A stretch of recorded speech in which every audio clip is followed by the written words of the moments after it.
All right, what's up, everybody? This is Alex once again with another episode of the EOT Newsflash. This is episode 74. To ban or not to ban?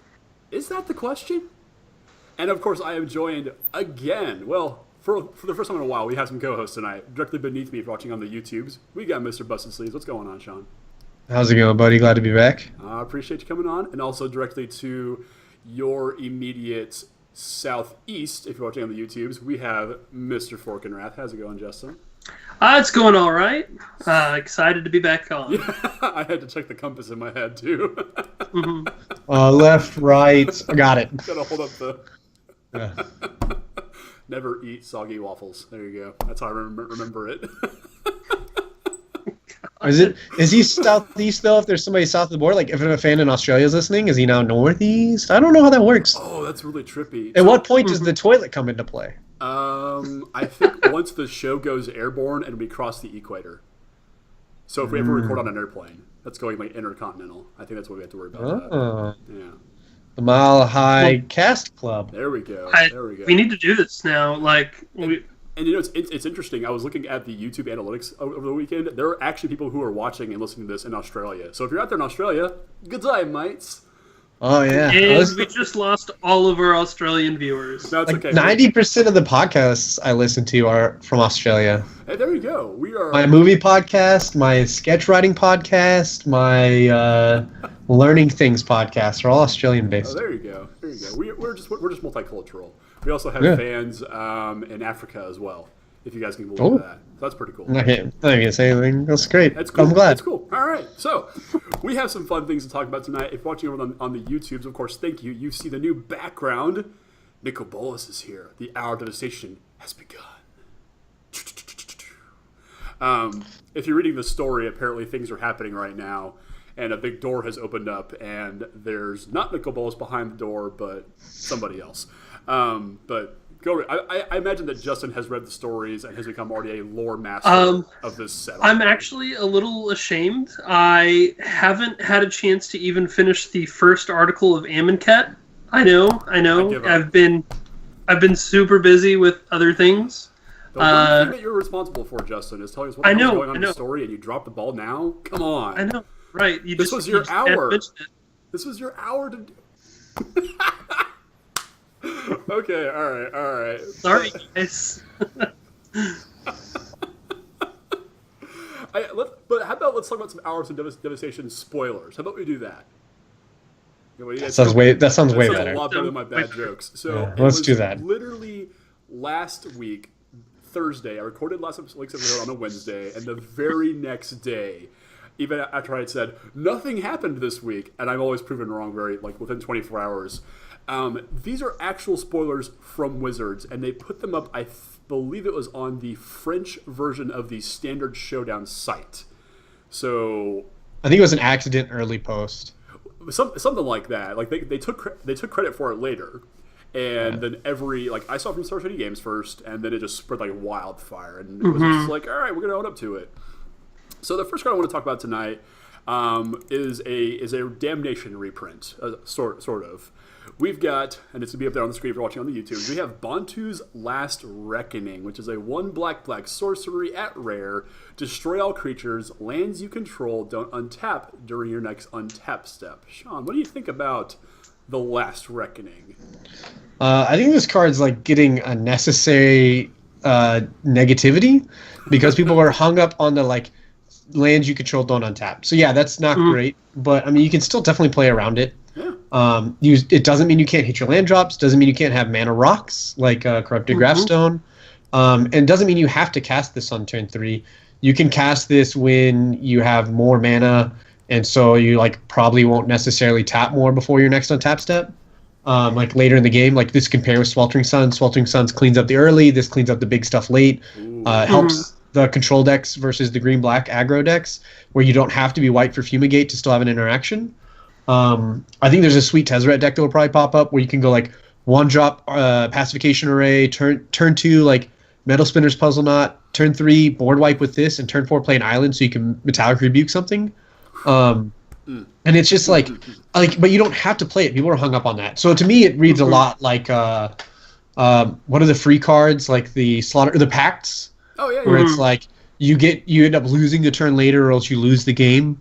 And so this is like I lose a turn later, but I probably needed to wipe the board. I'm not one for wanting with this card very often. Yeah, this is like better than Slaughter Pact in that regard. Then. Yeah, like it's not instant, it's not free, but like it's similar in my view of it. But I mean, not having a 5-mana board wipe that is conditional, something less than 5 that is unconditional is really big.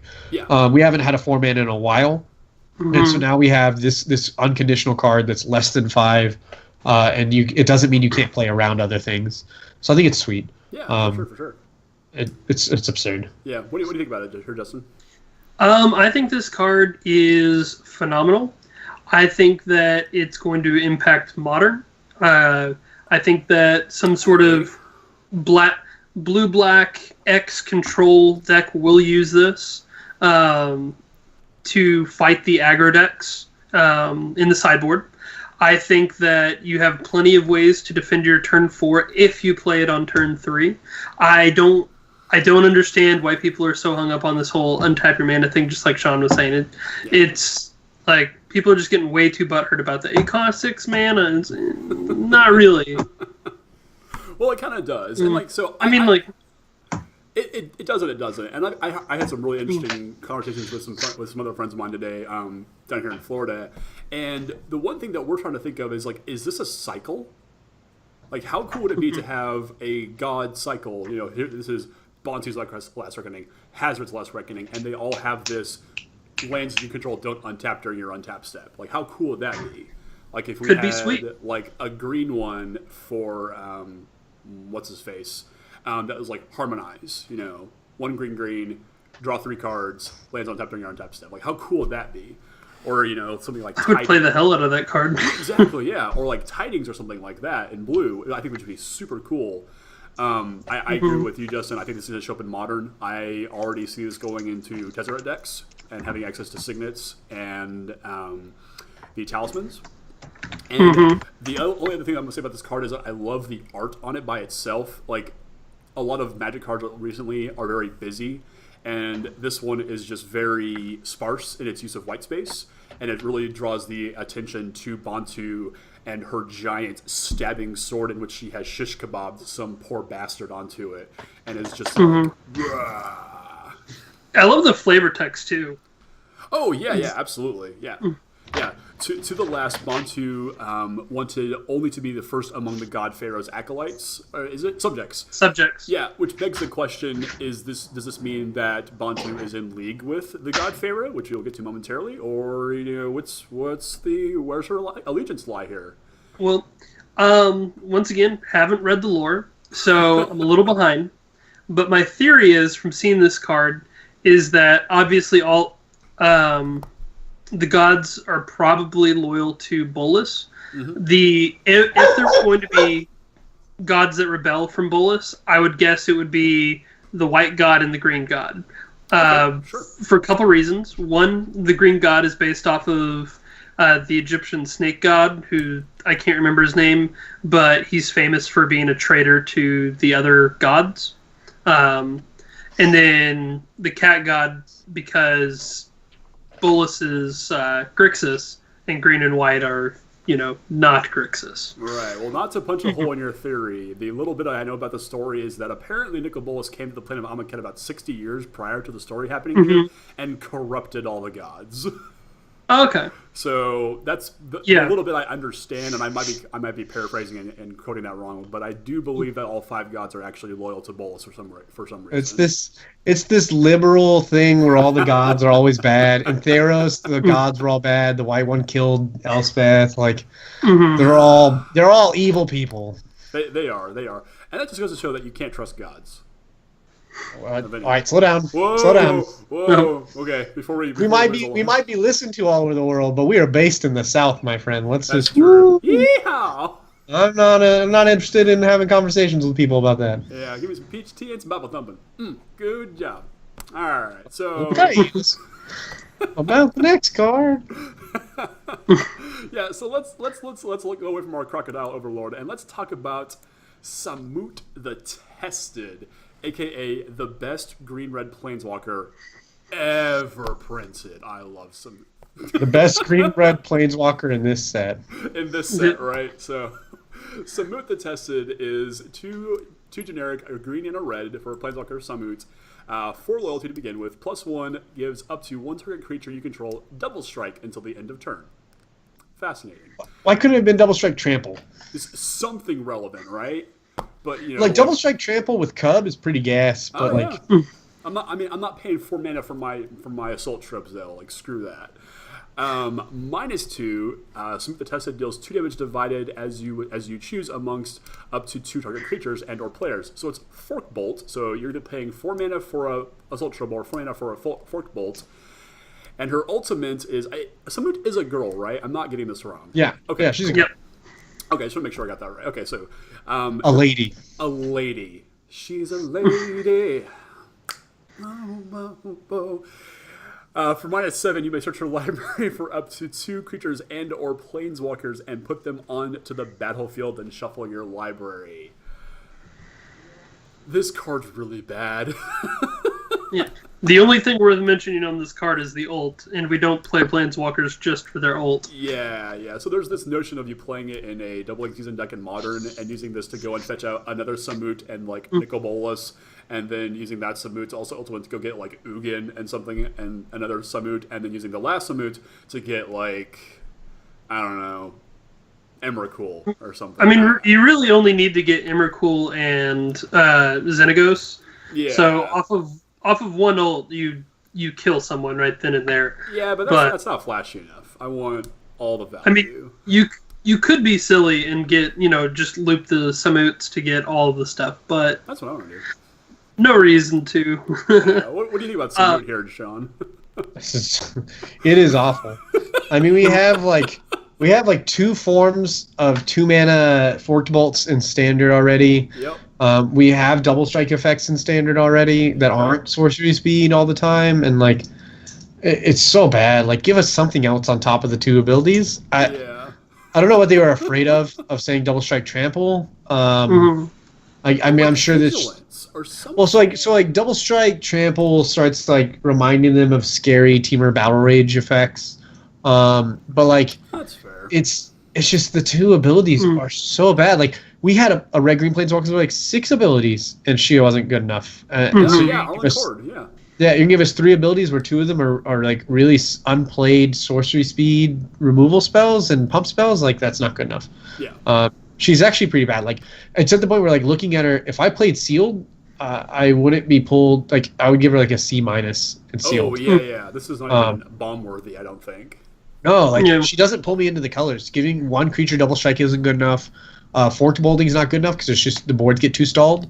And then the ult, like, how many good creatures do you have here and go find? So like, if I play Red Green, I will play her, but I'm not going to Red Green because of her. Yeah. So it's like, she's. I can see the +1 being cool with like Glorybringer. That's kind of neat. Or Bristling Hydra, like if there's a like Red Green like heavy creature deck, but other than that, like it's you're really stretching at that point. Yep. I mean, the last time we had a good Red Green Planeswalker was Domri Rod. Yeah. And he was super narrow. Like, I can think like the Sarkin Vol, also not very good. Like, I just don't think that WotC knows how to design a Red Green Planeswalker and have it be good. Well, it's the same issue as like red planeswalkers, that a lot of them have been misses or have been narrow because red green and mono red are aggressive colors, and so it's really hard. But like red green wizards wants to be this like ramp fatty thing, which normally doesn't come about. You more often see red green as aggro, but they can't design aggro planeswalkers very well, so it normally doesn't match what the players build, even though their design is to be ramp fatties for limited. In actual fruition, it's normally aggressive. Yeah, I maybe it is like some reason in the story that she is the colors that she is, but she was Naya colored in Amonkhet, so like maybe she should have been like red whites or green whites or just her casting cost was red green and their activation was white. Yeah, so which it was just like the white was could the have easy had drop. a white version of her as the Planeswalker abilities. I don't know, and have that tie into her abilities a little bit more, having like vigilance or something, or like indestructible. Have her like be kind of like Gideon that also can like make hasty guys. I don't know. Normally a transition into white would indicate like story arc wise someone who's become like reborn and pure, and she doesn't carry that design. She's more still a rebellious, aggressive, Gruul style character. Yeah, so she looks angrier in this one. Yeah, it's probably the story arc is her spark lit because she wasn't doing enough as a regular human, and so her spark's lighting to try to make a difference. But she's still in the same rage, so white doesn't fit, which means that you have to go red green, and they don't design aggressive red green planeswalkers. Yeah, probably because it's just too dangerous. Like if you gave a really good aggro red green planeswalker with this green red energy deck, it would be like really really dangerous. Oh, for sure, yeah. Like it couldn't generate energy on its own on the planeswalker's own, but he or she, whoever it would be like plus X and trample or something stupid like that, and then. I mean, like on an open board, giving Long Tusk Cub double strike in an open board is insane. It's just that doesn't come around very often. Freaking Xenagos, the planeswalker version of Xenagos. I completely forgot about Xenagos. Like he was pretty good. That's a good red green planeswalker that made dudes, and it ramped, and then the minus ability put lands into play or something, or all permanents up to like 7 cards off the top of your library, I think. It was he was a good like both sides. Like his satyrs were really aggressive, and then he had the ramp ability, and a lot of decks ran him for the satyrs, and then occasionally would like ramp. Yeah. But they were there. It was normally like make satyrs, ramp into a Dragon Lord Tarka. Yeah. And you're just okay. Well, the plus and the minus abilities on it, the first two at least, actually played into each other, which was really cool, which we don't see very often within Planeswalker design. So. Maybe that's the way to go for red green planeswalkers. I don't know. It's just kind of a thing, like U plus, and then you can use their minus ability to be more effective. I don't know. But let's stop wasting time on Samut and go to Big Daddy. Big Daddy Bolus, the God-Pharaoh, has arrived. 4 generic mana, a blue, a black, and a red gets you a 7 loyalty planeswalker with 4 abilities, and the card's actually so small I can't read the text on it anymore. Yeah. So the +2 ability exiles the target player, reveals the top card, the top cards from the top of their library until they hit a non-land card, I believe. Oh, jeez, this is bad. So it's all right. Here, target opponent exiles cards from the top of their library until they hit a non-land, and then you may cast that card without paying its mana cost until the end of turn. Yep. So you can't target yourself, which is important to note. Yeah. Because odds are your opponent's deck doesn't synergize with what you're trying to do. So if you could target yourself, that would just be better. Eat cards from your deck until you have a card that synergizes with your game plan. Like he would be insane if it's like target myself, eat cards from the top of my library, hit a Wrath. Yeah. Your opponent's less likely to have a Wrath in their deck. So like you're like, oh, I really want to hit myself so I can hit a Wrath. So my Nicol sits here at 9 and my opponent has nothing in play. But unfortunately, that's not an option. Yeah, exactly. The +1, then the second possibility is +1. Each opponent, so we're talking like full-on commander implications here, exiles 2 cards from his or her hand. That's pretty big. -4, Nicol Bolas God-Pharaoh deals 7 damage to an opponent creature or the player themselves, which is absolutely bonkers. And then -12 is exile each non-land permanent your opponents control. Woo! Yeah, all these abilities are insane. The -12 is actually like its worst ability. Like you'll see as -12 less often than you'll see anything else. Because so he's 7 mana. So you're the Grixis control deck, and I tested that online the other day, and it's already pretty good. And so you're wiping the board, and a lot of times by the time turn 6 comes around, they have like 1 or 2 creatures in play. So they attack you with the 2 creatures. You flash in Gear Hulk, flashing back Harness Lightning, killing 1 creature, blocking and killing the other. So they have an empty board state.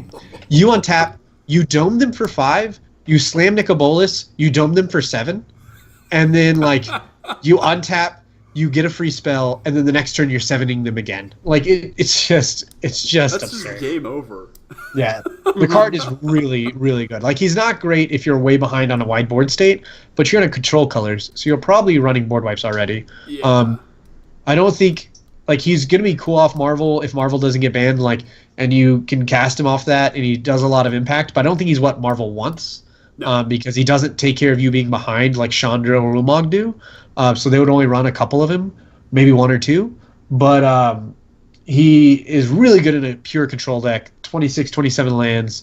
That's just Glimmering and Hieroglyphic Illuminationing and Sweltering Sunsing and Bantu's Reckoning until you slam a Gear Hulk to protect him and then play this guy and just go ham. Yeah. The question is, better than Nicol Bolas Planeswalker? I'm going to say no. Let me look him up again. I gotta remember. So the Planeswalker, the original one, can steal a creature, destroy target non-land permanent, or its ultimate is Cruel Ultimatum. Well, its plus is to destroy a creature. Its minus is to gain control. Its plus is destroy a non-creature permanent.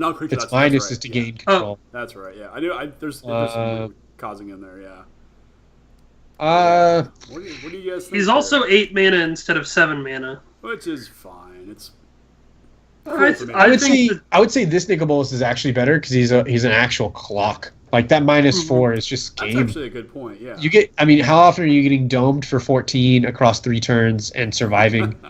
14 you can't block. People are gonna have to like disallow his -4 at times. Oh, for sure, yeah. And the cool thing is you can go like Nicol Bolas +2 get a free spell, and then -4 and he's still alive with 1 loyalty counter. Yeah, yeah. Well, if you just play Dark Intimations with this guy, like it's already 14 damage that you can fire off over 2 turns. Yeah, and I think Dark Imitations will be semi-playable. Yeah. As like a 1 or 2 of. Because it just tutors for Bolas, doesn't it? No, it just adds a counter. You exile from your graveyard, he comes in with an actual counter. Yeah. But that's pretty relevant. Like they specifically designed that to incentivize you to run them, so that way you can play him and just 7 your opponent. Oh yeah. As an option, or have him come in and be just that much closer to ulting. Because if he comes in with 1 extra counter, he's 2 turns away from ulting. Yeah. As opposed to 3 turns. So. But the card itself, I think the card just has a lot of flexibility. If you're playing against a control matchup, +1, eat 2 cards from your opponent's hand is backbreaking. Especially in late game. Yeah, that's insane. Yeah. The control decks will actually probably run 1 or 2 lay claims in the sideboard for this, because it doesn't lay claim just choose a permanent. Yeah, it does. Yeah. So, like, I could see control running... I could see control running like 1 lay claim in the sideboard to steal your opponent's Nicol Bolas if they resolve 1 first. Oh, Jesus. Because in the control matchup, if you miss a land drop, you just pay 2 and cycle the lay claim because it's not a must run. Yeah. But like I can see Nicol Bolas being such a backbreaker in the control matchup that you're just like, well, I guess I have this 1 lay claim in my sideboard. Like used to, there was a 6 mana version of lay claim that was like a sorcery speed or whatever, and the control decks back when Jace Mind Sculptor was around, they ran like 1 of those. Oh yeah, that was Volition Reigns. Yeah, you'd run Volition Reigns in the old Jace decks. So like I can see it. He hits from so many angles. Like, oh, do you only have 1 card in hand? Okay, well, I'm gonna get a free spell. Do you have multiple cards in hand? Well, I'm gonna eat 2 of them. Do you have something insane in play? Well, I'll just burn it out. Yeah. And then if worse comes to worse, I'm plussing him repeatedly. I just don't see 12 happening very often because the other 3 abilities are so backbreaking. You're just going to cycle through those abilities. Yeah, most definitely. Like that is a win more effect right there. And unless the landscape of Magic really changes post rotation, and we really, obviously, because if like once Amonkhet is like the core of Standard, we might see a lot more non-creature permanents in play, like all the artifacts and whatnot, like the puzzle knots and things like that. That might become more relevant as we move along, but I can't see that happening anytime soon. But we'll see. Yeah, it's going to be... I don't know. It might be a situation where you charge him and leave him high because there are some good Planeswalkers, but the problem is they're still never return in the format. Ruinous Path. So, like, even in that matchup, people are going to board and never return. So you're probably just not charging him. It's just like, let's see how many times I can 7 you before you answer this. That's probably right, yeah. But if you can like play this guy and then like have counter magic backup, or just have the ability to like, what's the new X draw spell that I can't think of? Something through time. Not dig through time. Like blue X, you draw then discard 1. That one. Yeah. Pull from tomorrow. Yeah, pull from tomorrow. Like, and then they'll like hold that up for like the rest of the game and just keep drawing like negates and disallows and just keep this guy like defended and just keep plussing against their library. Like it's not quite Ashiok, but it's pretty close. It's pretty. I'm still of the opinion pull from tomorrow is not very good. Like it's a 1 of or a 0 of index. But like I could realistically see like Grixis control decks where you're running a pacification array, Metal Spinner's Puzzle Knot, Glimmer of Genius, Counterspells, Tezzeret, Metallic Rebuke, Nicobolus. Tezzeret just ramps into this guy faster too. Exactly. That's insane. That's what I'm thinking is like you cut the hieroglyphic illuminations from the current control decks for Metal Spinner's Puzzle Knots to make these Tezzerets better. Yeah. And then you get to run these Tezzerets who ramp you into the Nicoboluses. And you're more Planeswalker based, so you literally only have Gearhulk, and you have all these board wipes. And Tezzeret fixes the fact that your lands don't untap after you play Bantu's Reckoning because you have all these Lotus Petals. And so like you just are just transitioning into this really grindy Grixis control deck, and you get to run Sweltering Suns, and you get to run Radiant Flames, and you get to run Bantu's Reckoning, and you get to run Harness Lighting and Unlicensed Disintegration. Like Unlicensed Disintegration with this card is absurd. Like if I unlicense you twice, Nicobolus is lethal. Jeez. So like, and Pacification Ray is really good because you're gonna have so much removal that you just choose like, oh, your Long Tusk Cubs in play. Well, I'll just Pacification Ray that thing forever. Cool. You have just described my perfect deck, Shawn. I'm in love with it. I think that deck's super. Like, obviously we have 3 cards from the new set, so who knows? Yeah, exactly. But they're not gonna print a marquee character like Nicobolus into Grixis colors and not support Grixis as a deck. Yeah. So, if you have an interest in Grixis, make sure you have the mana base. Make sure you have Tezzerets and some of the artifacts, because it's very likely Grixis control is going to be a thing. You heard it here first, guys. Yeah. When you lose to it at FNM or at the Pro Tour or at the GP, we already told you it was coming. Control decks are really good at the Pro Tour because you normally know the top 3 or 4 decks to going into the Pro Tour. So a Grixis control deck will probably excel really well at Hour of Devastation. Like I'm calling it now. Like there'll probably be 1 or 2 Grixis control decks in Hour of Devastation at least. All right. Just off this one card being spoiled, because they can't print this card as a Grixis and not support the deck. Yeah. Well, Blue Red's already really good. There is a precedent set though that the original Nicobolus Planeswalker didn't really do anything in Standard. He wasn't really as marquee at that time though. That's true. Yeah. I mean, even within the set alone that he was printed in, like Conflux, like there's some like he was kind of the reason the whole Conflux even happened, but. I like this guy more than I like the original one, and that was very early on in Planeswalker design too. And control pieces weren't as prevalent in that block. That's like true, yeah. People were at Jund, and there's all Blightnings and stuff, and control can't keep up with that very well. Yeah. So Drax's Spectre and stuff. So like now we already have a good blue-red control deck. I tested a blue Grixis control deck the other night online, and it was really good already. We have great Planeswalkers, so we don't have to be creature based. So our board wipes are great. Like Liliana fits in the deck. Bantu's Reckoning fits in the deck. Like, it's just there's a lot of pieces that just line up. Like already without Hour of Devastation, like we have an abundance of tools, and so Hour of Devastation is likely only to give us more tools. And the more sets in a format, the more control is ready to deal with things. Oh yeah. So more tools to do more things. Good stuff. All right. No more spoiler talk, but the last little announcement that we got out of last week before we move on to our main topic of tonight was Cryptic Studios and Perfect World Studios, who are the developers behind Star Trek Online and City of Heroes, which are 2 relatively well-known MMOs, have paired up with Hasbro and Wizards of the Coast to develop the Magic the Gathering MMO. And we know nothing about it. And that's literally all I had to say about it. Did you guys have any feelings about this whatsoever? So Perfect World did the D&D MMO Neverwinter. Yes, it which was almost good. It was almost good. So I'm just really hoping that we can have this Magic MMO and it'd be good. It'd be fantastic. I want. Yes, I would like Perfect Worlds because of all of the planes. But it's 2017, so some things that I'm expecting is like, let's break away from the stereotypical quest system. Let's move to a live event system instead, which multiple MMOs have already started to implement. Okay. Voice acting needs to be good and should cover most of the MMO, and make sure you actually capture the flavor of Magic. I would hope they would do that. They're licensing the IP for a reason. Yeah. I'm just hoping it's not a World of Warcraft with Magic skins on it. I mean, World of Warcraft is the most popular MMO in the history of MMOs. I mean, there's worse things they could do. But I literally have zero feeling on this because the announcement was made and that's been it. And it's all speculation at this point, which means we're moving on to our main topic of the night. Unless, Shawn, you had some sort of... not a word. I'm not a huge MMOer. I don't really have... I never have either. But my only frame of reference is that the first week of my time at UNT was spent playing City of Heroes with everybody in my dorm hall, which was actually a lot of fun. And then reality kicked in and we're like, oh, we actually have to go to class.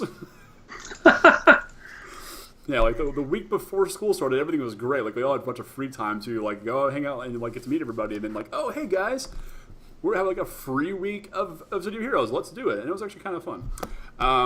But let's move on to our main topic of the night. And it is the question of bannings. And what I think we really want to do first is just kind of, it's like, we all have that card that we just absolutely hate, right, guys? Like, just absolutely, it comes down and you just want to, like, get up and walk out of the room and take a smoke break. Not that we smoke. So, this was Shawn's idea, and it's a really good exercise to just show how stupid some Magic cards are, and we really need to make a case for them being banned. So, Shawn, I'm going to let you lead this off. So, tell me about the card that you, like, regardless if it bans are healthy or not for Magic, what do you need to see gone from Magic? Like, you pull the switch right now and it's gone forever. So I think it's pretty simple. Like, free spells are just dangerous. Amen. I've had twice now where I've played a game against an opponent who cast the free blue spell, and it just instantaneously ends the game. One game was ended instantaneously with what is now a good friend storming out of the room and just dropping a couple F-bombs. I believe he tried to stab me, and I think he threw a chair at me. Each time it gets a little more dramatic, but I think the knife actually came into play. That was my good buddy Tim. And then another one was when I was first learning the game, and I almost instantaneously quit the game with my buddy Matt Dimitruk, in which he I'm turn one losing the game because of free spells, which are absurd. I go crack a fetch land, and my opponent Matt immediately mills me for 52 cards because he has Quad Archive Trap. It's not a fun Magic card. It's not a fair Magic card. That card should be banned instantaneously. Anybody who wants to take your deck away from you obviously doesn't want to play the game. Why are they sitting down to begin with? That card should be banned. Free spells are absurd. And I stand by the fact that if you're trying to mill your opponent out, you really don't even want to play the game, so you should just leave. It's like Lantern. That's a bunch of trash. Get out of here. Oh, I knew this was going to be fun. Short list. Archive Trap. Get rid of that card. Justin, I believe you also have a card that is so egregious that you also want to ban. And I think it's also a blue card. It is a blue card. I wish I had started this off now because I don't know if I can follow up, what just happened. Anyways, so this card is not free. However, the problem is it effectively allows for a potentially infinite number of free cards to be played after that. So I'm playing Screw Storm.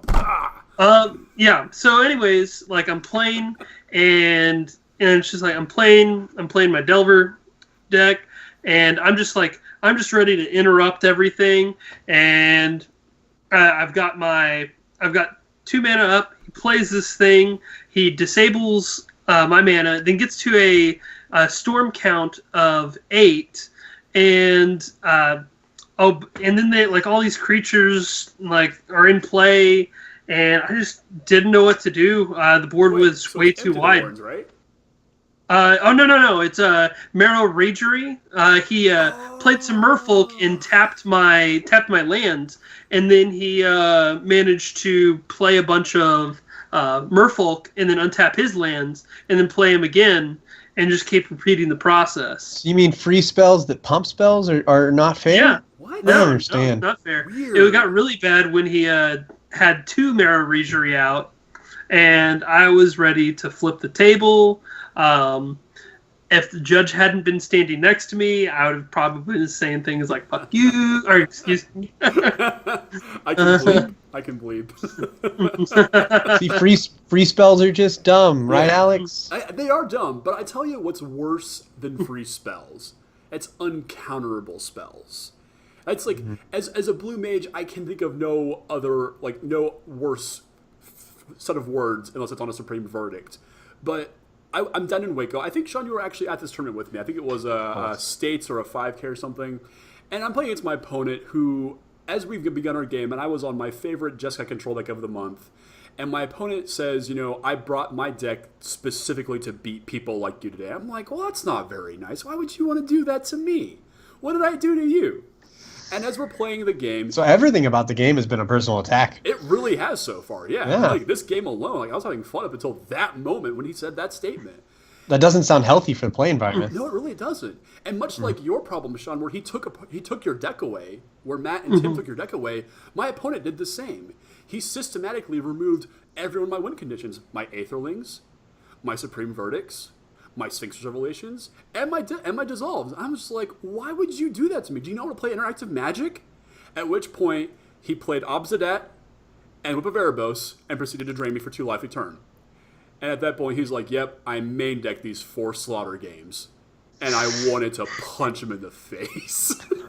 I think Slaughter Games is a fair ban because there's no other archetype that gets so systematically hate printed onto cards as control. Right? Like there's no card that says you can't burn your opponent the rest of the turn. There isn't cards that say you can't make fat green things for the turn. Exactly. There's the only cards that shut down a mechanic is uncounterable. It literally says if you're a blue player, you're beneath me. Exactly. And it's the only card that immediately gets hated. It's not fair. The turn before he played it, he was on 3 lands. I'm like, ha ha ha, I'm going to hold up this Dissolve. I'm going to get him and keep the course of the game going. He plays his 4th land. He taps out. I'm like, I got this. And he plays the Slaughter Games. I'm like, and I wanted to call a judge. And he's like, no, these are main deck. And that was after he showed me his Thought Seizes and his Duress is also on the main board as well. And I'm just like, screw this guy. And then I went to go vent to Tim after that, actually. I've never been more upset at a player in my entire life. There's a card, though, that does say that you're not allowed to burn for the rest of the game, and it's called Leyline of Sanctity. That's not the point. No, you get Destructive Revelry that. Yeah. I can't Destructive Revelry your uncounterable spell. Yeah, that's not fair the point enough. here. Yeah. Although, I will say, even though I lost that match, I managed to beat him in one of the games because I was attacking with Mutavaults. He tried to Hero's Downfall it. I Rapid Hybridization my own Mutavault and beat him down with a 3/3 Frog Lizard. And I was just like, I was like, this is the best thing ever.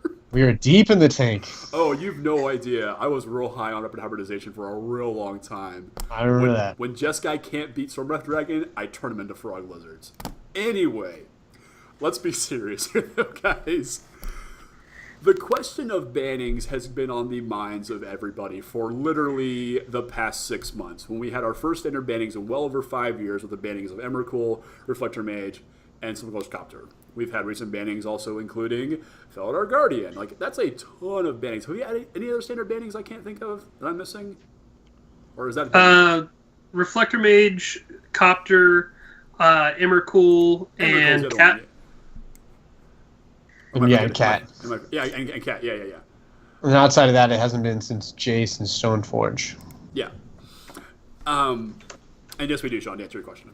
Awesome. So, the question is this healthy for Magic? And we need to frame this up properly because we're talking about framing it within Standard. Because if we're talking about bannings across all of Magic, we're talking about different things. Like if we're talking about bannings in Vintage, we're expecting Wizards to print cards and also test every interaction ever possible with the entirety of Magic at their disposal. Like we're not talking about Legacy, Vintage, and Modern. We're talking about Standard specifically. Are they healthy for Standard? And Shawn, you're going to be arguing the cons, and Justin, the pros for your arguments. So I have the list in front of me. We're just going to go back and forth. I'll provide some color commentary, and I know that Shawn loves debates.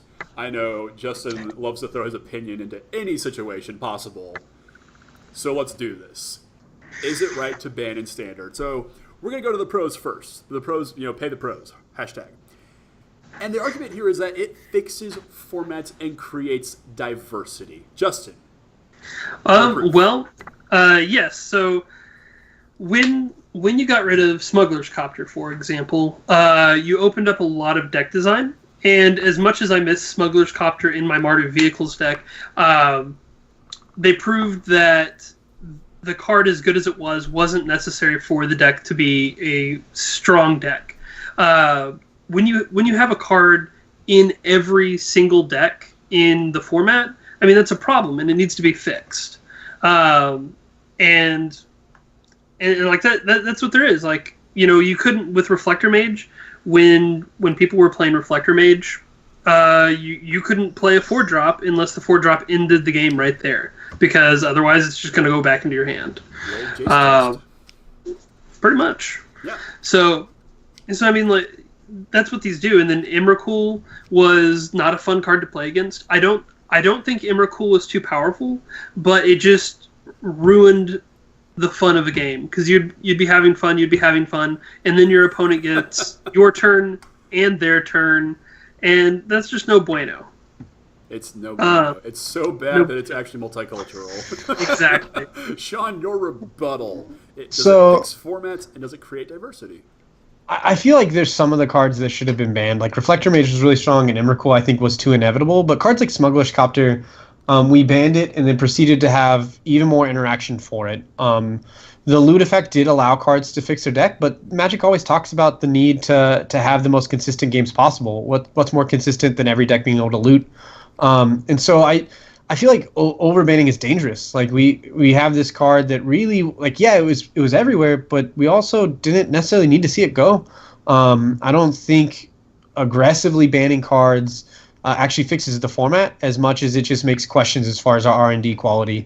And really it kills off innovation, because you're just losing pieces left and right. You never know what's going to go away. They took the justification for Smuggler's Copter and for Reflector Mage wasn't so much that Smuggler's Copter was everywhere, was that blue-white had too good of a matchup against everything.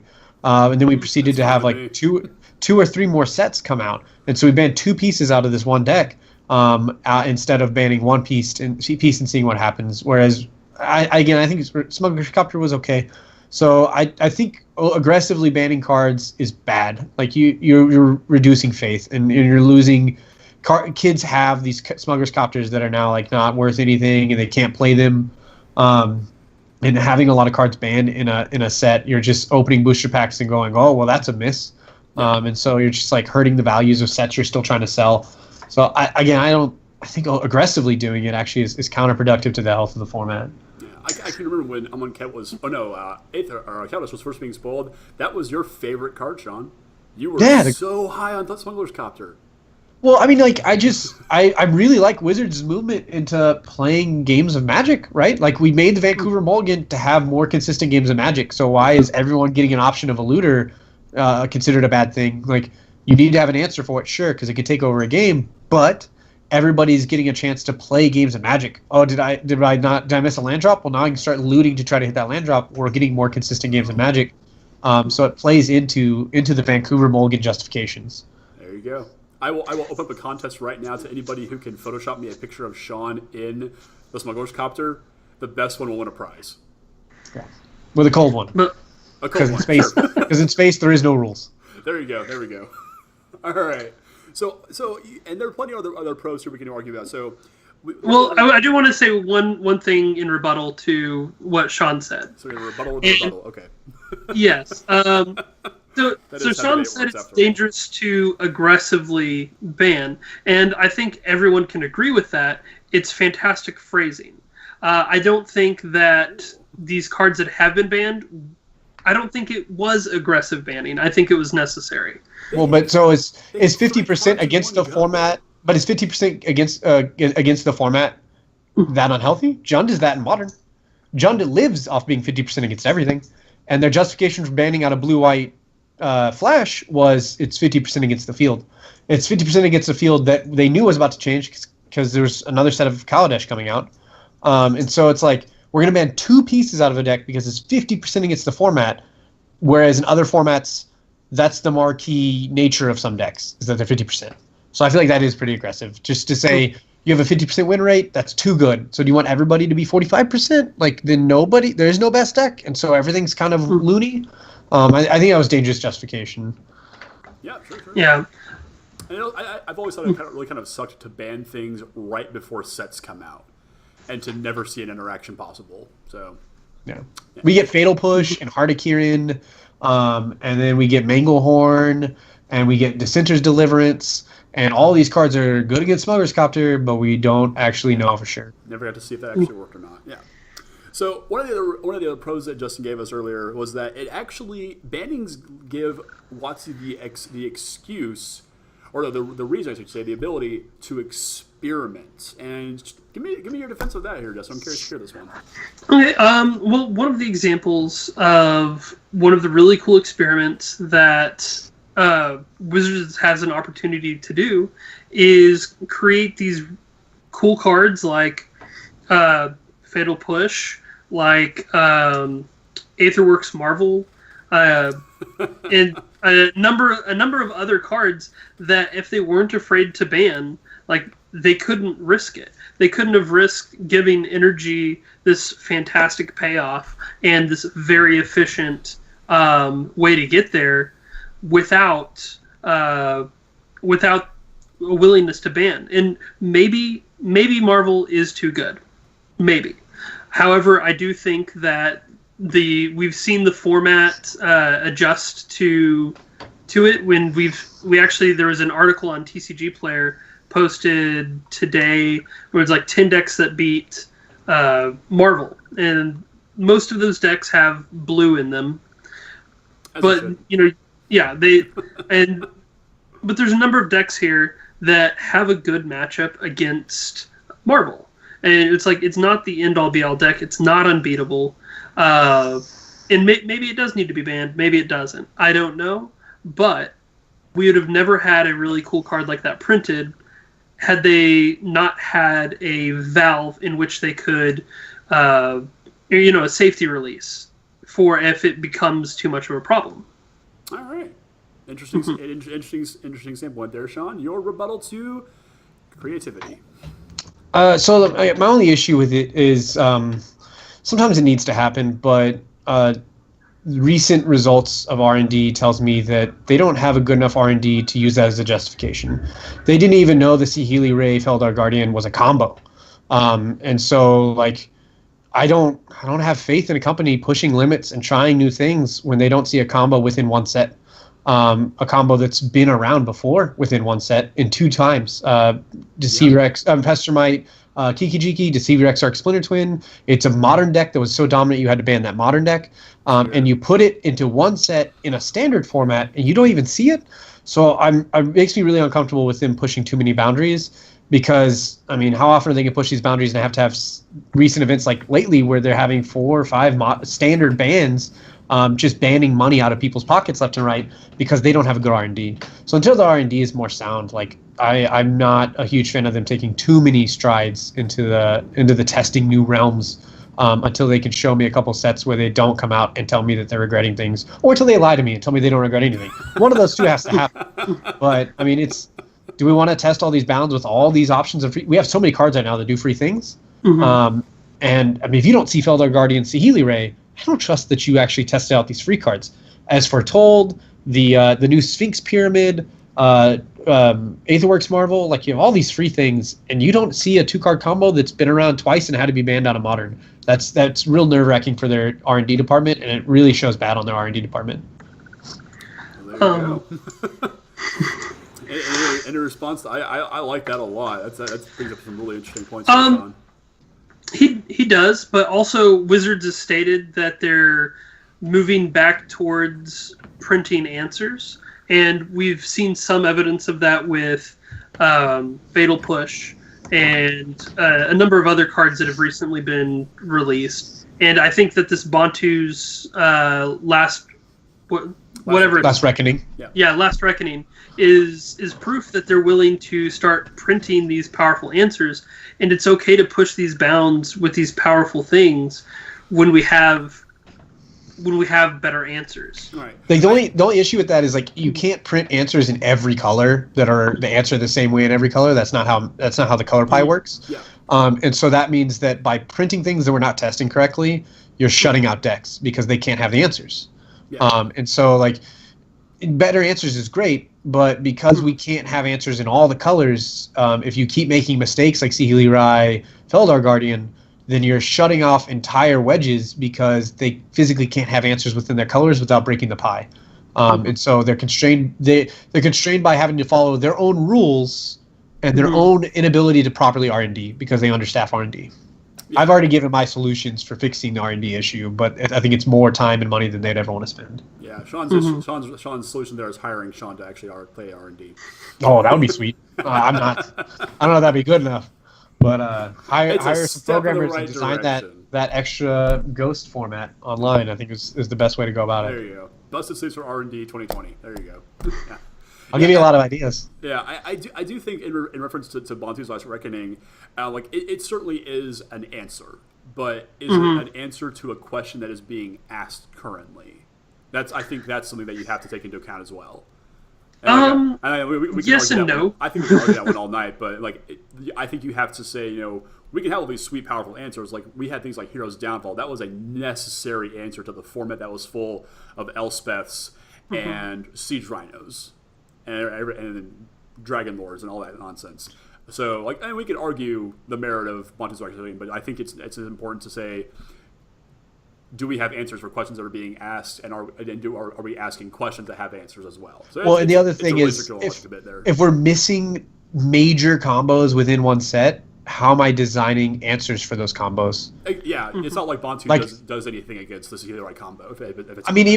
Even ignoring Bantu's Reckoning, if they didn't know the combo was a thing, they wouldn't have printed an answer for it. So we're still in the same boat. Yeah, and they certainly did. They gave us an answer to be in some content. But they said we didn't know this was a combo, so they didn't actually print specific answers until other things. They didn't know they needed answers for it because they didn't know it existed. Yeah, exactly. Yeah. So one of the most interesting points that we kind of came up with beforehand as a pro for banning is that it gives us this interesting notion of a quasi-rotation. And I'm actually going to let Shawn explain this because it's a little bit it's interesting to how this actually sounds. So I'm going to let Shawn kind of explain this, and I'm going to talk to Justin to give the argument for this quasi-rotation. So the quasi-rotation would be the argument that if Wizards wants to be a little more hands-on with the standard format because they feel like towards the end of sets is when it loses the most players, they can do things like, say, Blue-White Flash has too good of a percentage versus the field, so we're going to ban pieces to shake up the format. Not because the deck's too good or too consistent, but just to make other decks playable, so that way you have a chance to play with these rares that are in your binder that haven't ever seen the light of day because other decks are too good. And so it's even though our rotation's back on the 2-year cycle, whenever a card's been in standard for 10 months, 12 months, 18 months, they're almost hitting their rotation out time frame, and it's been the card forever. Yeah. Gideon Ally of Zendikar, they can come through and say, okay, for the last couple months, Gideon's gone, so you guys get a chance to experience with these other things. It gives you a chance to play these other cards from Battle of Zendikar that you couldn't see, because right now, every time you look at a 4-drop, you're like, well, does it keep up with Gideon? Well, now Gideon's gone, so for the last couple months, you get to try some of these other 4-drops. Yeah, it's the same thing as when we had Mind Sculptor and Stoneforge. There were literally 3 months left in that rotation before Jason Stoneforge left, but they still said this is too much. Well, and it gives you a good chance to play with these other cards. A lot of these other cards just retain no value because they were unplayable as long as those cards are in the format, and so now suddenly you get a brew. Yeah. It's almost like a new rotation because the big decks lost some pieces, and so here's this new thing. Yeah. So Justin, why is quasi-rotation good? Shawn kind of actually said a lot of why it's good. We get to explore these sets because, unfortunately, with the reality of things, if there's a card as powerful as Gideon, Ally of Zendikar, in the format, it's going to drown out so many other things. Thought Knot Seer, as powerful as Thought Knot Seer is, Thought Knot Seer. we don't see it in play in Standard because Gideon. There might also have to, be some reasons with the colorless mana is harder to come by since the pain lands are gone, but there is a lot of cards that are really cool and really powerful, but they just can't keep up with the cards that are being played, and it would be nice to be able to explore those cards. I love making decks. I love coming up with different strategies, and that's something that you get to do when the format rotates an extra time. Which because already, but that's a different story altogether. Yeah. Yeah. Let's not get into that. Yeah, I think we all have plenty of rants. Yeah. But then also, you know, when the dominant deck takes a hit, you know, you get to see new, you know, not only new cards from the older sets, but you also get to see, you know, hopefully a more balanced metagame where instead of it being one deck that's just like on top, it's, you know, maybe 2 or 3 decks. Okay, interesting. Yeah. And before I throw it to you, Shawn, for the rebuttal, are you aware, Shawn, that there is a blue-white Eldrazi deck in Legacy that's rocking Stoneforge Mystics and Force of Wills and Reality Smashers and Thought-Knot Seers? I know I've seen like a mono-white prison deck that is Eldrazi, this is where it's running like Thalia and control, stuff. Man. Blue-white I don't know how many blue spells you have for those Force of Wills, but I mean, I'm intrigued. I think it was only like 2 in the list, but this guy top-8'd some tournament over in Europe. There's a list over on MTG Goldfish. Yeah, it's right up your alley, man. I'll take a look at it. That sounds interesting. Yeah. So, refute the necessity for the quasi-rotation. So like it's cool to see because like you're typically going to talk about these bans being with the inevitable cards. So Gideon is so inevitable, Emrakul so inevitable, the combo of Cat and Saheeli so inevitable. So when you're banning those inevitable things, you get to see like so there's still a blue-white Cars flash deck that just suddenly started popping up again, and so you get to see new iterations of that deck, try out new things, and that's cool and all. But the problem is, a lot of players don't like change. You know, James Black is a friend. He's real determined on the fact that if he can sit on a deck and he can play that deck and he can get reps with the deck, that's when he enjoys the game the most and when he feels the most comfortable. He doesn't like a lot of the boat rocking. I'm somebody who I'm a little more flexible. I can bounce back and forth a little bit easier. But there's a lot of players I know who don't like that. They want reps. They want to feel comfortable. They want to feel comfortable in the metagame. Yeah. And so that leans from a competitive player. Change-ups like that are hurtful to a competitive player who doesn't have the excess time that a lot of pros have, because they get to find the better decks faster because they play more and they have a better network. Whereas a player like myself, it's going to take me a little bit longer to find a tuned list unless I find it going on online. And then also the financial impact is huge. I go out and I go, you know what? This Mardu deck seems fair. I don't think it's getting a ban. For the last few months, I'm going to buy this Mardu deck. It's great. And they go, well, he's not too broken, but just to give people the opportunity, your $20, $25 Gideons are gone now, and you're like, but the deck was completely fair. Like, so it is scary for players. These bans, like new players, don't want to invest in these decks because, and like their desire to go from casual to competitive goes down because they're like, well, like every good deck in the last 6 months has been banned, so I don't want to touch that. So I mean, it seems cool, and I like the idea, but it also makes players nervous, and it also makes a good number of players who like consistency not like they don't play Yu-Gi-Oh because they don't like the boat rocking, and how often the things get banned there. And so if we have Magic start rocking that boat left and right, and then Magic starts having this totalitarian decision of going, this format's too dominated by this deck, so we're going to get rid of this part, and it's like, well, let us decide. Like, let us play, and if it's really bad, we'll have an outcry, and if it's answerable, we'll answer it. Believe me, we'll cry if something's a problem. Are you kidding? Magic players cry about everything. So, it definitely sounds cool. I'm all for variety, but not everybody is, and so I think it's a dangerous trigger to pull. Yeah, I think we need to take a minute, really quick, guys, and just be thankful that we're not a Yu-Gi-Oh podcast because that would be miserable. I picture Yu-Gi-Oh podcast as like that meme of the dog who's sitting in the house on fire and he's like, everything's fine, everything's great. It's just like that every episode where you're like, this is the best game of all time. Hold on, this card got unbanned, but don't worry, this card's wait, no, it just got rebanned. Like they're just getting instant updates and they're just like, the whole format's banned, the whole format's unbanned, we can play Pokemon cards, yeah, Uno. Like, I don't know what's happening. I feel like that's that's just what I've been told from Yu-Gi-Oh players. Yeah, I've never played the game, but I've been told the banned and unbanned system there is just the Wild West. I don't think I'd have a problem if we were a Pokemon podcast because that game apparently is actually very good, and the online component's actually very good as well. So that might be the future of the show. I don't know, but until that happens, we're gonna stick with the Magic. Yeah, I think Yu-Gi-Oh is just for younger people who can take it more. But like, I'm almost 30. My heart can't take those changes.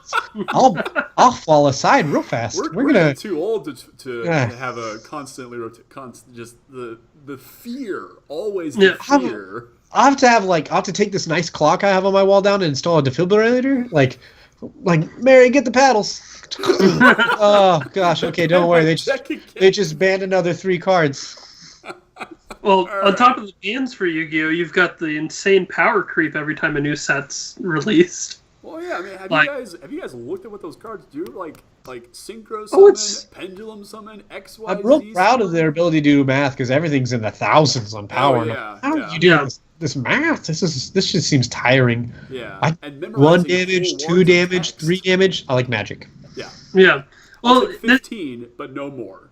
15. It's one of those psychological things where they've chosen to have these arbitrarily large numbers to make the game sound more exciting. Because don't you just drop off the zeros? Doesn't everything end in like 2 zeros? Exactly. Yeah. I mean, I think there are dragon. That's just a 3/2 in my mind. It's all like 1500 and 800 and 700. So you're just drop these zeros and do math that way. Yeah, pretty much. Piece of cake. But let's flip the table now and go to Shawn's bread and butter, where he likes to argue for things that he is passionately good for. Or just because I wanna. That's also true. Yeah. Shawn will take a position on anything just to have a position in an argument. Yeah. A lot of times it gets me in trouble. It's real bad in the workplace. Cats over dogs, chocolate better than vanilla. Just however you want to go, you will take the fight. Yeah. So you tell me a declarative statement and it's like blood in the water. I'm like, ooh, you sound set on your decision. Let's test you. You will leave here angry but affirmed. Next week on the EOT news flash, let's see how far we can push Shawn. I had a good friend growing up, and when we would go anywhere, just on a car rides, we would literally just first thing we thought of, just debate it for the whole car drive. Like that's just all we did. God, it sounds like so much fun. Whoever made a stance first, the other person took the opposite stance. And we never even agreed to this. This is just what we did, because there was a couple times where we had the arguments and we flipped sides, and we realized at the end, like, wait, didn't you argue the other side? I'm like, well, I just wanted to argue with you. Like, oh, okay. Okay. The cons for bannings in Standard. Let's start off with, and this is one you actually kind of alluded to a couple of times here, Shawn, it's that it creates a lack of faith from the player base because there is an acknowledgement of error in R&D. Yeah, I think that's the single biggest issue for overall. Like there's multiple issues. I think it's the single biggest, which is that we have ever since I played the game in Zendikar, they want to be open with the players, but they're almost too open, and it's where they come out and they go, oh, well, this was a mistake, this was a mistake, this was a mistake, we messed up on this. It's like, ooh, that's real nerve-wracking. And now that we're getting bans, it's like we've elevated from acknowledging we're making the mistakes to going, we're making such big mistakes that now we have to erase the existence of things. That sounds bad. That sounds like what dictators do, right? Like, we messed up so bad, we got to take an eraser to the books. And so it's like, when I started, Snapcaster's too good. So here's Caverner Souls and Thragtusk. Whoops. Okay, so we tried printing answers for problems, and that didn't work. So now we're just going to erase the problems. Yeah. And so now you got players who are going, wait, you're printing cards and you're banning them within months of printing them for the argument of they're 50% against the format, they're too inevitable, which is what the game needs. Like, if there is no inevitability, all matches go to time. And you're just, as a player, especially as an experienced player, I know that these are waves and these happen. Never experienced these bans before because I started in Zendikar to this level, but I know these waves happen. But I can imagine newer players who are getting into the game and they buy Emrakul Green Black, or they buy Emrakul Marvel, or they buy Blue White Flash, and then they're losing pieces of their deck and they're going, wait, why are you taking away my deck just because it's an okay deck against everything but doesn't always win against everything? That seems crazy. And so they get really nervous that Wizards is just throwing darts against a board because the R&D isn't good enough, and so they go, well, that's kind of a problem. Boop, okay, it's out. And so it feels like there's a lack of direction and purpose, and I think a lot of that comes from a low staffing, but it makes new players very uncomfortable investing. Sure, yeah. I Shawn or Justin, I know that you're really a big fan of the just print better answers solution. Mm-hmm. And you were not playing back when Snapcaster Mage was fought by Thragtusk, right? No, but I heard the stories, so I have a general idea. And it's just going to be set after set of being like, oops, here's this answer. Oh, it made it better? Here's another one. Oh, crap, it got better? You think this generic 1 in a blue card just gets better with all these other one-colored casting cost things we print? Well, that's crazy. Yeah, no. Real dumb. That's what I've heard, where it's just like every time that they printed an answer for Snapcasters, like the Snapcaster deck just went like, Yeah, we'll take that too. It was like the old movie The Blob. It was like the old movie The Blob. I watched that as a kid when I went to Pennsylvania. It's like such a bad movie, and it just absorbs everything. And Snapcaster just goes, I'll eat it all. Like, Thragtusk is supposed to tip out Snapcaster's Vapor Snag, but then Snapcaster's like, well, the only time we really lose is when somebody out-aggroes us, so I'll just take this thing that gains 5 life. Oh, shoot. Oh, God. It's like Snapcaster Mage is like the Borg. We assimilate all aspects of all culture, all technology, everything. He's the marquee card to argue against. He's the marquee card to argue against answers. Yeah, it's exactly. like, we make these sick Titans, but we give you Mana Leak to make the Titans cost 9. Well, I'm going to just abuse this Mana Leak. He's the marquee card against balancing cards with other cards. We could do an entire episode on Snapcaster Mage. We might have to do that, actually. He's like the only card that deserves a whole book. Forget Gush. Whole book on Snapcaster Mage. All right. Justin, please argue against acknowledging failure in R&D and the lack of faith. Now, I mean, I think at this point it's fairly objective that at least a vocal population of the Magic community has lost their faith in yes, but I mean that's how the vocal communities are. They are always very vocal. But to say that Magic players as a whole have lost faith in R&D is a very bold statement. All right. I personally have not lost faith in the R&D. I'm hopeful that these situations where they've made mistakes and they've recognized like, hey, we made a mistake. Like, to me, that's like, okay, we recognize this is a problem. Let's fix this problem in the future. And while they haven't said that here's our plan to fix the problem in the future yet, I'm choosing to believe that there is a plan and that moving forward, while there's probably going to be another time where standard bans are necessary, that they're working to make it to where, like, while it is okay to ban things, it doesn't have to be as prevalent as it is now. Okay. In the future. Yeah, I choose to retain my faith in WotC because I only play Modern, where everything is fine. The problem is like how many conversations, how many articles, how many discussions over the last few years have been like things are broken and unbalanced, and one deck is just too dominant, and then like that has to come back to R&D. That has to come back to the Future League. Like, the problem is as a design. I think they're failing as a business, and I enjoy the game, but I think they're failing as a business to constantly just have one dominant deck. Like, there should be a variety of decks that are all right in the neck and neck. And more formats than not recently has been one deck, and you can choose a deck that beats it, but it's not as good against these other decks. So, like, there's normally just the one best deck. Like, that means that they're not designing together properly and building. Combos aside, it's just too heavily. Abzan is the best deck. Sphinx's Control is the best deck. Blue-White Delver is the best deck. Like, it's just too often. Green-Black Delirium's the best deck. Temur Marvel with Emrakul is the best deck. Saheeli Ray combo is the best deck. And it's just too often that there's this one deck that is miles ahead of everything else. And you can play other things, but it's just like, if you want just the best deck, there's clearly one. Yeah. And that means that you're not balancing the rest of the format. And I think that comes down to a design issue and a communication issue between the team. Yeah. And that actually leads into the second con for Bannings, is that it leads to potentially weaker card design. That's something that we actually talked about today. So, Shawn, what are your thoughts on this forcing weaker card design? So we've tried to print answers for issues, and that didn't work. We've already talked about Snapcaster Mage, and we have the bans right now, which I mean, it's a very prevalent discussion. There's an article on every website all the time about bans, and that's not healthy. Like, people don't like money being banned out of their binder. They don't like formats getting shaken up aggressively through ban hammers. The majority of articles wouldn't be getting written if it wasn't something people were complaining about. And the fact is, for people to be calling for bans means we aren't trusting our design, and so we're saying you need to fix this problem because you aren't seeing it, and we're demanding it.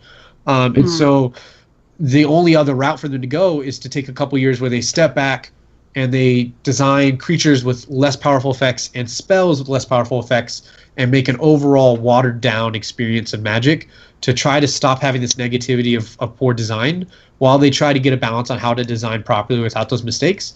And a few years of that would also be very bad for the game because you don't impact the Eternal formats.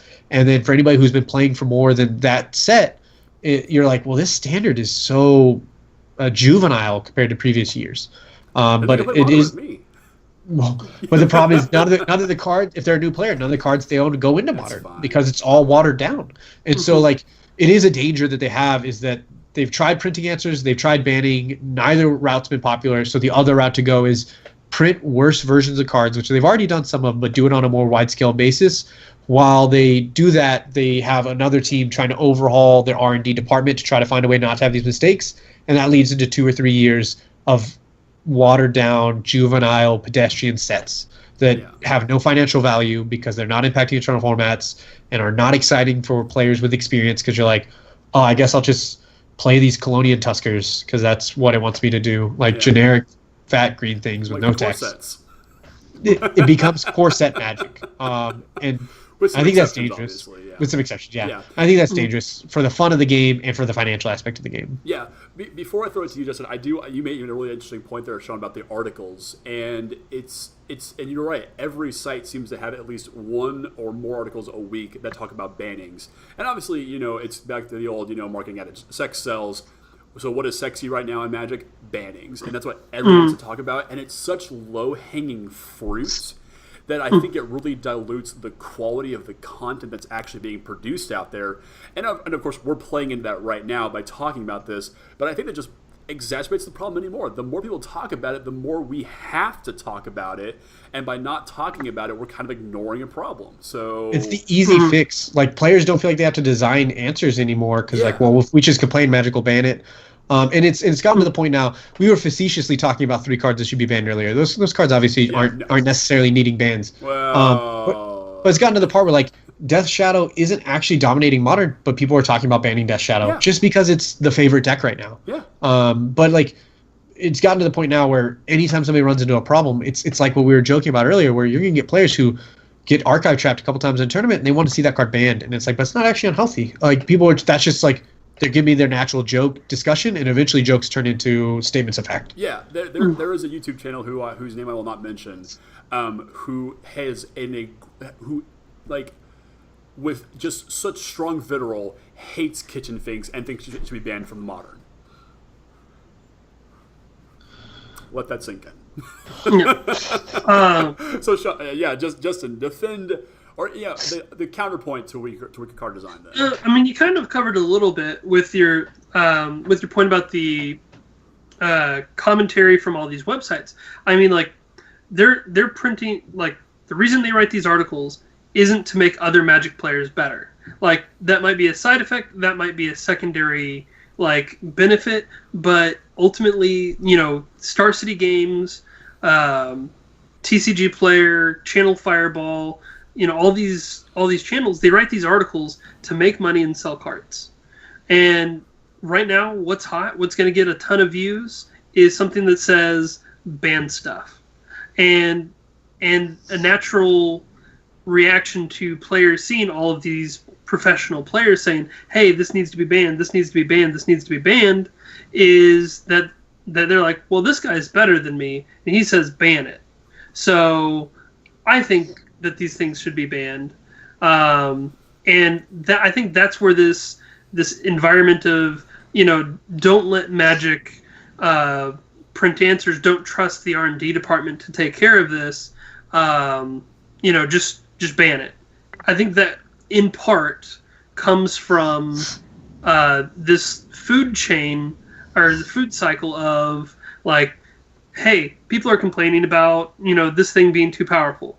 Hey, I can write an article about this. Now more people are angry about this thing, so more people are writing, and then just vicious cycle, just over and over again, just kind of feeding itself. I think that's where a lot of this ban heavy discussion comes from, and that's not R&D's fault. That has to do with the secondary market and people, that control the secondary market having a financial investment in making people ready to buy new cards because their old cards are about to go away. Okay, so I think so when it comes down to go ahead, John. Sorry. I think the only issue with that is I think it's actually the opposite. The food chain comes from years of R&D not doing it right. Because the ban thing's only recent, but the R&D complaints have been around since I've been playing the game, which is that R&D has been trying to fix problems and failing, and then trying to fix problems and failing, and it's because their Future League and their R&D is understaffed and overtaxed, and they don't get to the issues, and so when they print answers to what they think they see, and then whenever you have a million players with the internet, the real problems are something different. And so I don't think we're in this boat because the food chain led to this banning discussion that spiraled. I think we're in this boat because of years of R&D isn't good enough has led to us saying, what else do we do? And eventually we ended up in a situation now where they're pushing the envelope, which, that's cool. I'm all for trying new cards, but we're pushing the envelope and we don't trust them to fix it through R&D and through design. And their constant admittance of not seeing issues is a large part of that. I don't trust them to fix an issue within a reasonable time frame when they don't know it exists because they don't have a good Future League or R&D. Sure, yeah. And and if the natural reaction is like people keep complaining, let's just make weaker cards, that's not good for anybody, I don't think. Yeah. And that's what we've actually brought up multiple times from both of you guys is that there's a financial impact here. So Shawn, if bannings are bad for, against the idea of bannings, how does that impact the financials of Magic? It's caused a lot of instability. Yu-Gi-Oh is a good example. Cards will go from $50 to $1 overnight because they just so free reign ban.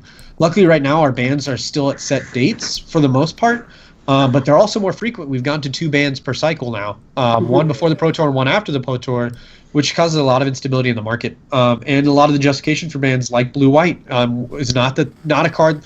No, people didn't expect blue-white to get ban hammered with 2 cards. That happened because it was a 50% versus the field. So that goes against the tradition of bans. Normally bans it's because it's too broken, not because it's so consistent. Consistency bannings have only been a recent occurrence.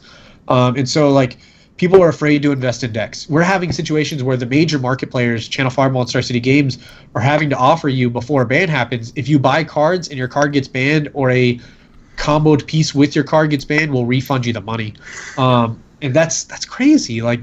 That's how much market distrust there is. That they're having to do that to try to keep people buying. That they don't do that just because they want to. I mean, it's nice of them, but they don't want to do that. But I guarantee you, around ban times, their sales probably tank because people no longer know what's happening. Everything seems so crazy since the 3-card ban and the Splinter Twin ban and all that stuff. Everything seems so up in the air that people just don't. And then now we have Counterbalance and Sensei Top and stuff like that. And so people just don't know what to do. You having cards that are getting reprint and then immediately banned, like Splinter Twin.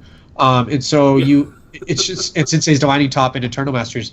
And so you're just there's so much craziness that the secondary market's oh, well, now that there's 2 bans per cycle, we're losing sales right around the time of bans because people don't want to buy stuff because they don't know what's going to happen. And now that there's 2 in a cycle, that's a huge chunk of our sales time that's gone because people are waiting. So now we have to offer to just eat losses to try to get people to keep shopping in that time frame. And then now you're going to get speculators who are trying to abuse that fact. And it's just crazy. And then you have players who are new who I know when I was in college, I didn't have a lot of money to spend on decks. So if I bought a deck, that was a big investment for me. And if I had bought my first deck was banned with Baneslayer Angels, Rafika the Mini and stuff.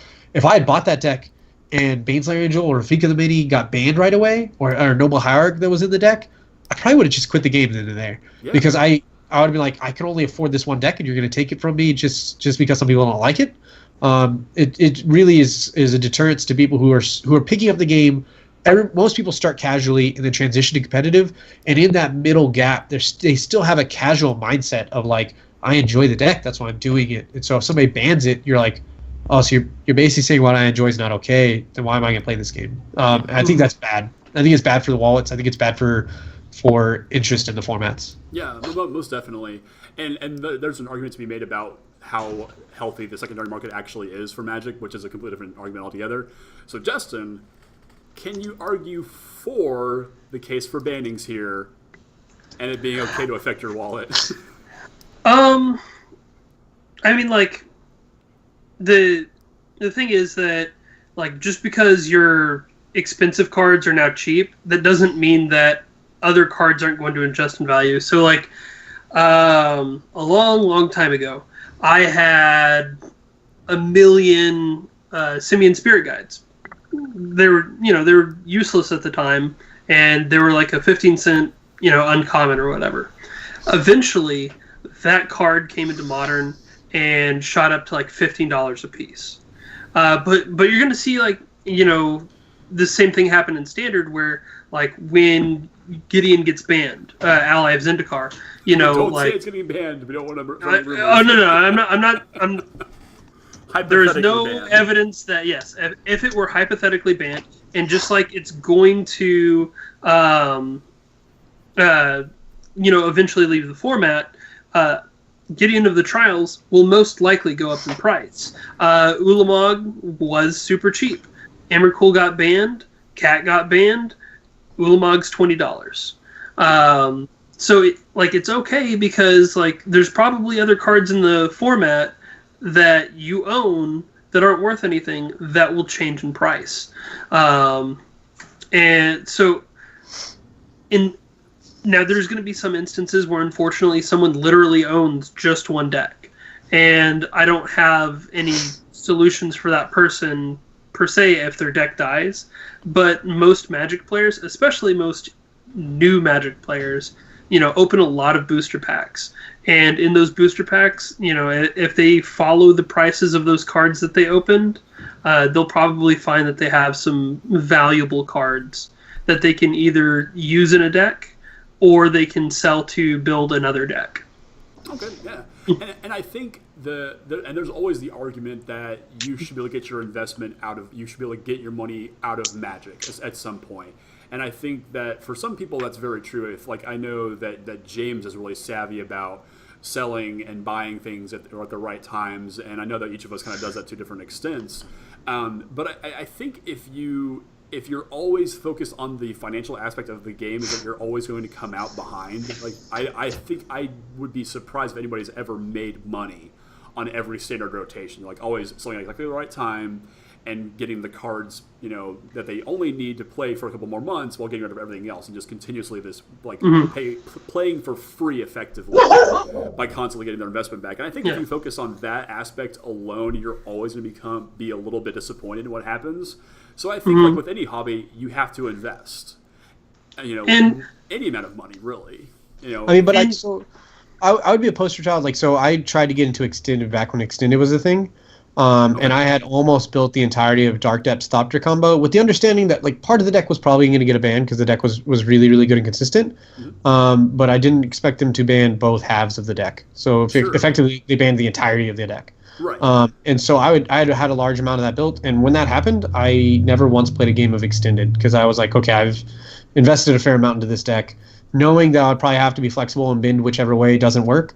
Instead, they erased my entire deck from existence, much similar to what they did to Blue-White and Standard.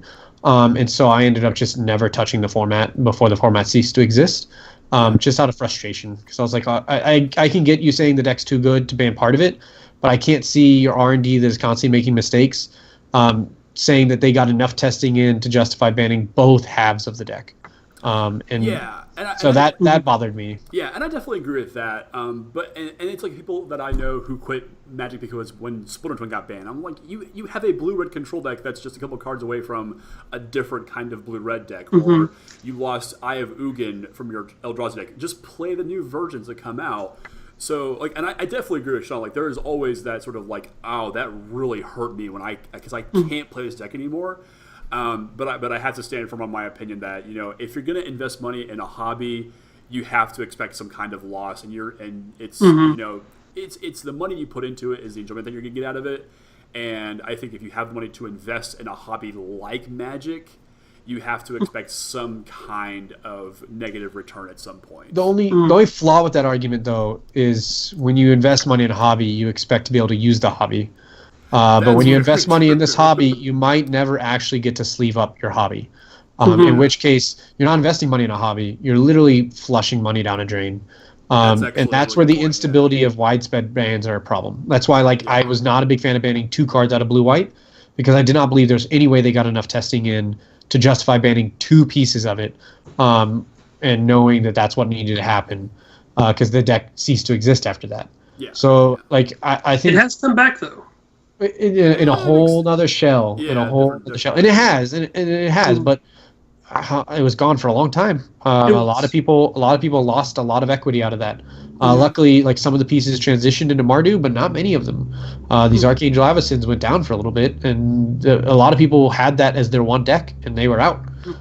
People without as decent of jobs, who can only afford to maintain one standard deck, that's their standard deck. It gets banned, they don't play standard. And so for a company that's so focused on making sure our FNMs and our standard GPs have attendance, making these widespread bans is a huge roll of the dice.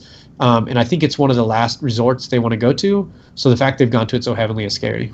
Yeah, I definitely agree with that. And that's a really good point that you make about flushing the money down the toilet. Like, if you want to be a fly fisherman, for instance, that's your hobby, you can always use your fly fishing gear or your remote control airplane stuff. Magic is incredibly volatile, and I think that's something that that I might not have realized that when I first started playing the game again, but as soon as you've bought like that 3rd booster box and you're just like, why the hell am I doing this? You really have to start taking stock of your life and just go, maybe I should just buy singles. So I'm gonna challenge us as a show and our listeners out here. Can we go a whole week? Oh wait, we can't go a whole week without talking about bannings because we get more of them next week. 14th. What day is the 14th? The 14th I think is it's a Wednesday. Wednesday? Oh, yeah, that's before our show. So we'll talk about it. Either we'll talk about it not happening or we'll talk about it happening. Yeah, because that's just the nature of the beast now. Damn it. I thought we could go like a week or 2 at most. So maybe the week after next we can talk about the no bannings. But yeah, if you weren't already aware, the second cycle of bannings comes out next Wednesday. That's sort of WotC's big announcement week. So there's going to be a lot of unveilings about I imagine, about Hour of Devastation and also the banning announcement, things like that. So there's going to be a lot of things going on next week. So definitely keep your eyes trained on the Twitters, the other podcasts out there, the videos, YouTube. Keep your eyes on all that for as much as it's going to change next week. I'm expecting a lot of really cool announcements coming out from Magic on multiple different products and outlets, actually. So I'm excited personally, but always a little bit scary. So I think that about does it for tonight. I think this was really good. I think this is a really good conversation. I think if you're not having this conversation with your own group of friends, I definitely encourage you to really examine your feelings on bannings. And both Shawn and Justin made some really good points tonight, so I appreciate you guys. Defending your points. And, I know Shawn could defend either point. He could argue against himself probably if he wanted to. Sometimes I do. When I'm bored and alone, I'll just argue with myself. 3 a.m. That wall's the wrong color. No, it's not. And once a thought will go through my head, and I'll just verbally say, well, that's stupid. I'm like, oh no, I'm going to argue. So, next week, there'll be more talk about whatever the hell happens tomorrow and next week. Upcoming soon, the Snapcaster Mage episode. I think we should do it. I really think we should do a Snapcaster Mage episode. Things will change, Magic goes on, and, lots of things to complain about eventually. So, big thanks to Shawn, big thanks to Justin. Check us out over on the Facebooks. Look for the EOT Newsflash. Find us on YouTube now. Just look for the EOT Newsflash and find all previous video episodes and all the fun things I've been doing on there. Find us on Twitch at the EOT Newsflash. Shawn's also, I think you've been flying the EOT Newsflash banner on your stream. Yes, I've got it up on my stream. It's on Busted Sleeves for Twitch and Twitter. And also a real quick plug. I use Mana Traders, the rental system. So I'm looking for people to send me brews you want me to play or send me cards you want me to build around. I stream kind of whatever. Right now, I don't really care about Standard for a little bit. So if you have something you want me to play in Standard, I'll play anything. I'm also going to test a lot of Modern. Because I have Mana Traders, I can rent most decks. But also, if somebody wants to use Mana Traders, I emailed them and got a discount code. So if you use just my username, Busted Sleeves, you get 15% off your first 2 months, which is pretty cool. There you go. Gives you a lot of flexibility to play whatever you feel like. Yeah, I know you and Steven are both pretty big proponents of Mana Traders right now. I was extremely doubtful at first, so I'm convinced. I know you're the eternal skeptic of the group, so to hear you singing the praises of something, that's a big vote of confidence from surprisingly. very user-friendly and very effective from what I expected. All right, very cool. That might actually convince me to play Magic online. It's fun to get to play anything you want. I haven't played the same deck twice since I've been streaming. I've been sick, so I haven't streamed in like the last week and a half because I haven't been able to talk. My head's been I've been dizzy. But before Omaha and stuff, I was streaming like crazy, and it was real fun. Cool. Well, there you go. Check out Busted Sleeves over on Twitch. And, if there's a link to click on to go to the YouTube channel for us, it's even better. I can post that. I need to update my description anyway. Apparently I typed it in the wrong spot, so it doesn't even pop up. It says, ask more about this person, and I have the description in my thumbnail description, and it's just this whole big paragraph, and I'm like, oh, shoot, okay. So I got to figure out how to, fix this whole thing. It's a learning curve, I have to admit. Yeah. I'm still getting used to doing video recording myself, so we'll get there eventually. So, once again, thanks to you guys. Yeah. Check us out every week over on the MTG Cast over here on YouTube. Just look for the EOT News Flash like I mentioned. Look us up on Twitter. Oh, I have a Twitter poll currently going for the next week. Whether you agree with standard bannings or not. Yes or no. Are they good? So go out there and vote on that. We will have the full results next week. So look forward to that. Yeah, that's all I got. So Justin, would you like to say our thing? Something. Let's do it again. That'll work for me. Thanks for watching, guys. All right, have a good night.